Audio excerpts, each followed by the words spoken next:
சுதந்திர தின கொண்டாட்டம் என்பது வெறும் உற்சாகமளிக்கும் முழக்கம் அல்ல, அதற்கும் மேலானது. உண்மையிலேயே உணரப்பட்டு அதன் வேட்கை உளமாற பூர்த்தி செய்யப்பட வேண்டும் என 67வது தேசிய தின வாழ்த்துச் செய்தியில் தொழில் முனைவர் மற்றும் கூட்டுறவு மேம்பாட்டுத்துறை துணை அமைச்சர் டாக்டர் ரமணன் ராமகிருஷ்ணன் வலியுறுத்தியுள்ளார். மலேசியா மடானி ஜீவா மருண்டேகா என்ற இவ்வாண்டுக்கான தேசிய தின கருப்பொருளுக்கு ஏற்ப தேசிய ஒருமைப்பாட்டு கோணத்தில் சுதந்திர உணர்வை நாம் புரிந்து ஆழமாக ஆராய்ந்து கூட்டாக அனுசரிப்போம் என்றார் அவர்.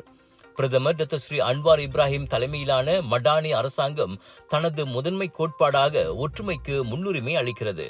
பல்லின மக்கள் வாழும் பெருமைமிகு மலேசியாவின் முக்கிய தூணாக விளங்கும் இந்த ஒற்றுமை இந்த 67 ஆண்டுகளில் நாட்டை மேலும் நிலைத்தன்மையாகவும் வலுவாகவும் மாற்றியுள்ளது. எத்தனை சவால்களை எதிர்கொண்டாலும் இன ஒற்றுமை எப்போதும் தேசத்தின் அஸ்திவாரமாக இருப்பதை நாம் அனைவரும் உறுதி செய்ய வேண்டும் என சுங்கை புலோ நாடாளுமன்ற உறுப்பினருமான அவர் சொன்னார். நாட்டின் எதிர்கால நலன், செழிப்பு மற்றும் வளப்பத்திற்கான அனைத்து தொலைநோக்கும் வெற்றியடைய ஒரு பெரிய குடும்பமாக நாம் ஒருவருக்கொருவர் கைகோர்த்து செயல்பட வேண்டும் என ரமணன் கேட்டுக்கொண்டார்.